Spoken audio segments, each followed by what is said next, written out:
Greetings. The topic of this video is how a technological disruption can really shake up an incumbent market, a market that was not expecting to be disrupted, and an industry where a lot of the people just are not high tech and could never envision how their status quo could change, and how this type of disruption sometimes requires an outside event that's very cathartic, very jolting to the system.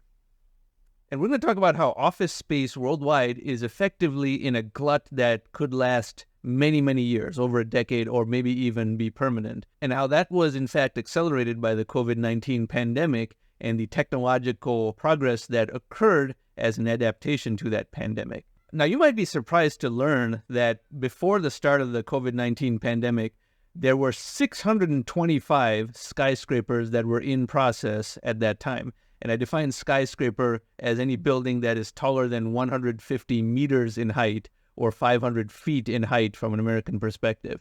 So 150 meters in height, not even counting the buildings that are shorter than that but still quite tall. There were 625 such buildings that were in process when the COVID-19 pandemic started. Some of them were residential, some of them were mixed, but most were office space. And of the 625, because of COVID-19, many of them have had to either go on hold or entirely repurpose their project if there was even enough time to do so. Remember, these were projects that were already in process. A skyscraper that was already partly built, they cannot simply cancel the project or leave it halfway finished. They have to complete it, but they were adding office space supply to a world that now has too much office space supply.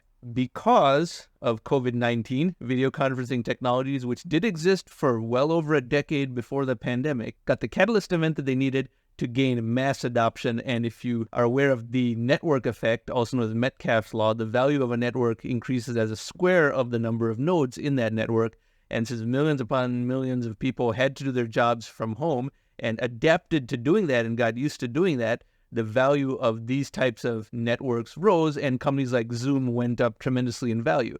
And now people are accustomed to working from home, and many of them are not going to return to the office, particularly tech companies. And if you're familiar with my Atom thesis, that makes sense because tech companies are the companies that are producing Atom innovations, contributing to our accelerating technonomic medium, and the workers in those companies are higher up in the Atom contribution hierarchy than almost any other type of worker.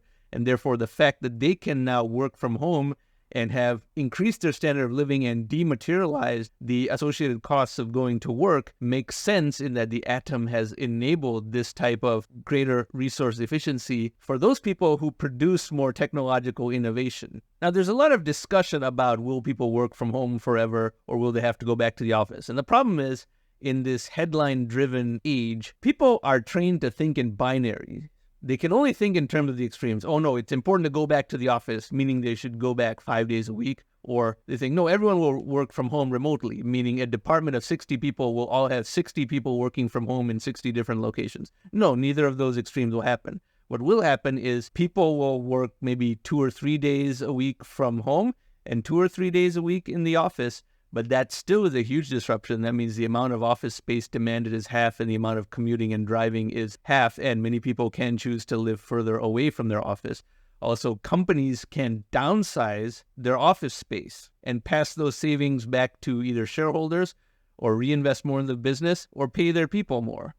Any of the above because of the big savings in office space.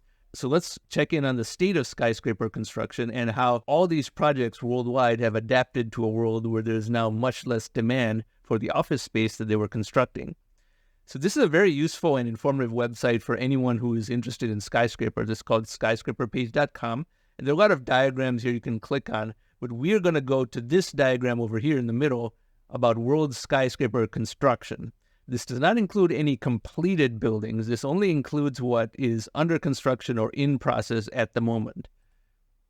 So these are the skyscrapers that are under construction at the moment, and it ranks them by height. And as you can see, each page has about 25 of them. And this is the height in meters. So we're going to go all the way to the point where we get to skyscrapers that are shorter than 150 meters. So we're going to go all the way to page 19, meaning line items 451 to 475 on the list. And only over here do you see skyscrapers finally getting below the 150-meter mark for those in construction. So there's still about 460 skyscrapers under construction that are partway finished and intended to be more than 150 meters in height. So that's down from the 625 that were under construction at the start of the COVID-19 pandemic. However, the fact that about 150 to 170 of those skyscrapers are now on hold is really telling. The entire skyscraper construction and commercial real estate market is undergoing a massive and unpredicted shift in demand, and they're desperately trying to adapt, canceling projects that have not started yet or are otherwise early enough in the construction cycle that they can be canceled, and then grudgingly completing projects that were more than halfway done because they have to complete them at some point, and ultimately hope that when they sell the finished product that they don't incur too much of a loss. That is what's going on. So what is going to happen given that office space is now in a tremendous surplus, and this is compounded by the fact that retail real estate is also in a surplus because of the e-commerce revolution. And this is a particularly acute surplus in the United States, which devoted far more land to retail shopping purposes than almost any other country. So you have two types of real estate that are in surplus, and only one type that is in shortage, which is residential real estate. Ultimately, market forces require that office real estate and retail real estate have to somehow be retrofitted and repurposed into residential real estate, and that applies to all these skyscrapers as well. That is not an easy undertaking, especially at this scale, but market forces mandate it because every other type of real estate is in excess, and only residential is in shortage. So this is a very large technological disruption that we're seeing here. A dematerialized capability such as Zoom has fundamentally changed the need for people to be stuck in traffic and commute back and forth from work, and therefore has changed the economics of expensive office real estate, particularly for these tech companies. Now, let's look at some examples of Silicon Valley / Bay Area tech companies that have had to take major expense hits because of the shift in the location of their workforce. Dropbox is a tech company, but not a very big tech company. And they took a gigantic $400 million real estate hit due to remote work. They had a lot of office space, a lot of fancy office space that they're not using anymore, and they had to take a $400 million expense write-down just to adapt to the new world of COVID-19. Now, eventually this will save them more money than that, but they have taken a huge hit. And if one looks at the financials of Dropbox, over here we can look at the net income trends for Dropbox. So I scroll down here. This is their trailing 12 months income trend, and these are individual quarters. And look at this huge write-down that they have taken because of that real estate hit. They were a mildly profitable company, and here, in a certain quarter, they have taken a huge negative hit that very adversely affected their financial performance. Now, they'll recover from it, but this is a huge setback in the need to pivot to a more decentralized day-to-day workforce location arrangement. So let's look at another company that faced something similar. Pinterest is a tech company that is pretty big, but not very big at all. And they paid $90 million to cancel a lease for San Francisco offices. They didn't even wait till the lease ran out. They paid a $90 million fine to get out of their 5-year lease. So $90 million comprised of 1 year's worth of rent, which was the lease breakage fee. And they decided to pay that, $90 million to get out of their expensive San Francisco offices. And this is a very meaningful expenditure for a company the size of Pinterest. I mean, Pinterest is not as big as Apple or Google or Microsoft. So let's look at the financial impact of this one-time write-down on Pinterest's finances. So here we can see Pinterest operating income. Remember, $90 million is what they paid. This is their trailing 12 months operating income. And this is their quarterly. As you can see here, at the time of the write-down, they perhaps spread that cost over more than one quarter, but there's still some significant negativity. They're recovering from that, certainly, but it's not very good. I mean, this is a company where the loss is about $100 million per quarter, and therefore, by taking a $90 million hit, they effectively double their loss for a quarter. So that's not a small amount of money, but Pinterest has chosen to incur that cost. And they'll probably save more than that by having less office space and saving all that rent and reinvesting it in the business going forward. Now, if companies like Dropbox and Pinterest are choosing to break leases they already have Imagine how many companies that have leases expiring at a convenient time, such as during this COVID-19 pandemic or slightly thereafter, are just simply choosing to not renew their leases, because then they have no fee to break their lease. They just don't renew their lease and move out. And that's why there is a severe glut of office real estate in San Francisco, but also in all major cities of the world, because people are now working from Zoom, even though most of the COVID-19 lockdown restrictions have been eased and people could come back to the office.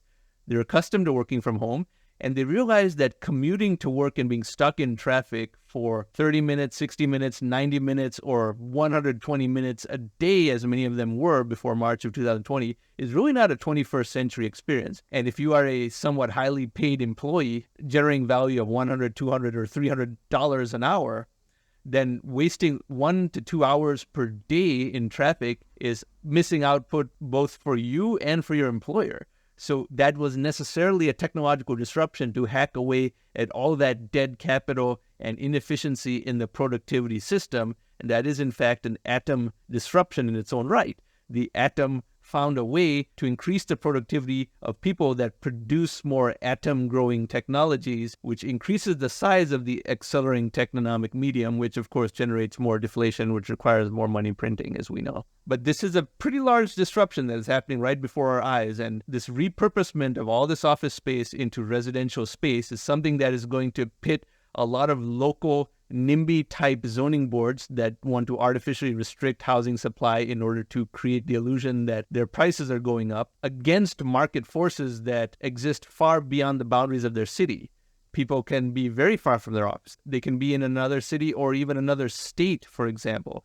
And those types of market forces are attacking these local NIMBY policies that are extremely entrenched, but very, very outdated in their thinking and very perverse in their incentive structure, a scarcity-based model, which is not what technology is about. So I'll have more on that topic in future videos as well. But this disruption is something to follow for sure, because it affects the urban cityscape of all major cities. Now, if you like this type of content, I encourage you to subscribe to this channel, and thank you very much for watching.